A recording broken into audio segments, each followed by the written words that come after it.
ആളുകളെ ക്യാരി ചെയ്യുന്ന ഓട്ടോണമസ് വാഹനങ്ങൾക്കും അതുപോലെ തന്നെ ഗുഡ്സ് കൊണ്ടുപോകുന്ന ഓട്ടോണമസ് വാഹനങ്ങൾക്കൊക്കെ നല്ല ട്രെയിനിങ് ഡാറ്റ ആവശ്യമാണ്. അതുപോലെ ഹൈ ഡെഫിനിഷൻ മാപ്പുകൾ ആവശ്യമാണ്. അപ്പോൾ ഈ ഓട്ടോണമസ് വെഹിക്കിൾസിന് വേണ്ടിയിട്ടുള്ള 3D ഹൈ ഡെഫിനിഷൻ മാപ്പുകളും ദുബായ് മുനിസിപ്പാലിറ്റി പ്രൊവൈഡ് ചെയ്യുന്നുണ്ട്. അപ്പോൾ ഭാവിയിൽ ഓട്ടോണമസ് വാഹനങ്ങൾ കൂടുതൽ നിരത്തിൽ പ്രാബല്യത്തിൽ വരുമ്പോൾ ആ സമയത്ത് അത്തരം വാഹനങ്ങൾക്ക് ഉപയോഗിക്കാൻ വേണ്ടിയിട്ടുള്ള ഹൈ ഡെഫിനിഷൻ മാപ്പുകളും മറ്റുമൊക്കെയാണ് ദുബായ് ക്രിയേറ്റ് ചെയ്യുന്നത്. അപ്പോൾ അത്തരം ആശയങ്ങളെക്കുറിച്ചാണ് ഇവിടെ പങ്കുവെക്കുന്നത്.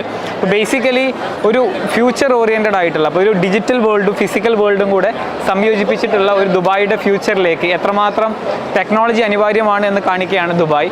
അപ്പോൾ ഇതിൻ്റെ ഭാഗമായിട്ടാണ് മെറ്റാവേഴ്സും അതുപോലെ തന്നെ വിർച്വൽ റിയാലിറ്റിയും 3Dയും അതുപോലെ ഏരിയൽ മാപ്പിങ്ങും ക്ലൗഡ് കമ്പ്യൂട്ടിംഗ് എല്ലാം ഉപയോഗിക്കാൻ പോകുന്നത്.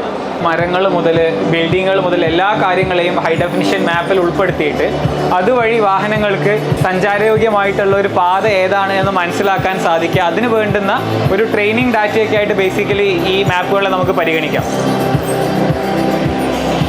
റോഡിലൂടെ പോകുന്ന ഓട്ടോണമസ് വാഹനങ്ങൾ മുതൽ അൺമാൻഡ് ആയിട്ടുള്ള ഏരിയൽ വെഹിക്കിൾസ് ഉണ്ടാവും. ഇപ്പോൾ മനുഷ്യന്മാർ സഞ്ചരിക്കുന്നതും അതുപോലെ തന്നെ ഗുഡ്സ് കൊണ്ടുപോകാൻ വേണ്ടിയിട്ടുള്ളതായിട്ടുള്ള ബേസിക്കലി ഡ്രൈവർ ഇല്ലാത്ത വാഹനങ്ങൾ, പൈലറ്റ് ഇല്ലാത്ത വാഹനങ്ങൾ. അപ്പോൾ അത്തരം വാഹനങ്ങൾക്ക് വേണ്ടുന്ന ഒരു റൂട്ട് കാര്യങ്ങളെല്ലാം സെറ്റ് ചെയ്യുന്നതിന് വേണ്ടിയിട്ടാണ് ഇത് ഉപയോഗിക്കുന്നത്.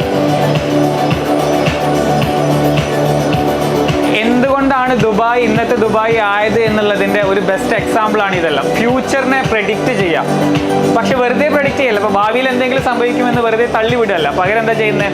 വിത്ത് ഡാറ്റ, വിത്ത് പ്രിസിഷൻ, അക്യുറസി, വളരെ നീറ്റായിട്ട് ഫ്യൂച്ചറിനെ പ്രെഡിക്റ്റ് ചെയ്യാണ്. ഇപ്പോൾ അവൈലബിൾ ആയിട്ടുള്ള ടെക്നോളജികൾ, ആ ടെക്നോളജികൾ ഇനിയും എക്സ്പാൻഡ് ആയി കഴിഞ്ഞാൽ ഭാവിയിൽ ഉപയോഗിക്കാൻ കഴിയുന്ന സാധ്യത, ഇത്തരം കാര്യങ്ങൾ ഉപയോഗിച്ചിട്ടാണ് ദുബായ് ഓരോന്നും മോഡൽ ചെയ്യുന്നത്.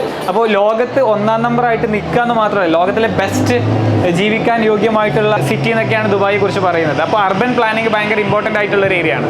അപ്പോൾ ദുബായ് ഭാവിയിലേക്ക് കൂടി അതേ സ്ഥാനം നിലനിർത്തുക. അപ്പോൾ ഒന്നാമതാവുക എന്നുള്ളത് മാത്രമല്ല, 1ാം സ്ഥാനത്ത് തന്നെ തുടരുക എന്നുള്ളത് ലക്ഷ്യമിട്ടിട്ട് ദുബായ് വിപുലമായിട്ടുള്ള പദ്ധതികളാണ്. ദുബായ്ക്ക് ഒരുപാട് പ്ലാനുകളുണ്ട്. ഇപ്പോൾ വിഷൻ 2071 എന്നെല്ലാം പറഞ്ഞിട്ട് എനിക്ക് 2100 വരെയുള്ള പദ്ധതികളൊക്കെ ദുബായ്ക്ക് ഉണ്ടെന്ന് തോന്നുന്നുണ്ട്.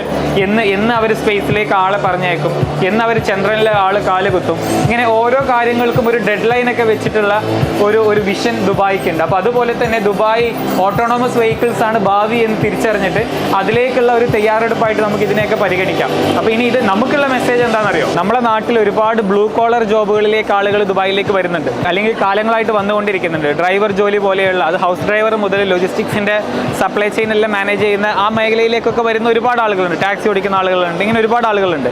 ഇത്തരക്കാരുടെ ജോലിയിൽ വലിയ ഭീഷണി നേരിടാൻ സാധ്യതയുള്ള ഒരു ടെക്നോളജിയാണ് ഓട്ടോണമസ് വെഹിക്കിൾസും അതുപോലെയുള്ള അൺമാൻഡ് ആയിട്ടുള്ള ഏരിയൽ വെഹിക്കിൾസും ഒക്കെ, UAV എന്ന് പറയുന്നത്. അപ്പോൾ അതിന് വേണ്ടുന്ന ഒരു ഡിസൈനാണ് ദുബായ് ചെയ്യുന്നത് എന്നുണ്ടെങ്കിൽ ഒരു കാര്യം നമ്മൾ മനസ്സിലാക്കുക, നന്നായിട്ട് പഠിക്കേണ്ട വേണം പുതിയ ടെക്നോളജികളെക്കുറിച്ച്, പുതിയ മുന്നേറ്റങ്ങളെക്കുറിച്ച്. അത്തരം ടെക്നോളജികൾക്ക് അനുസരിച്ചിട്ട് നമ്മുടെ ചിന്താമണ്ഡലം വികസിപ്പിക്കണം, നമ്മൾ പുതിയ സ്കില്ലുകൾ അക്വയർ ചെയ്യണം, അതുവഴി കരിയർ കണ്ടെത്താൻ ശ്രമിക്കണം. കാരണം എന്താണെന്ന് വെച്ച് കഴിഞ്ഞാൽ നമ്മൾ ഒന്നും പഠിച്ചില്ലെങ്കിലും കിട്ടുമെന്ന് കരുതുന്ന പല കരിയറുകളും ഇതാ ഓട്ടോമേഷന് വിധേയമായിക്കൊണ്ടിരിക്കുകയാണ്.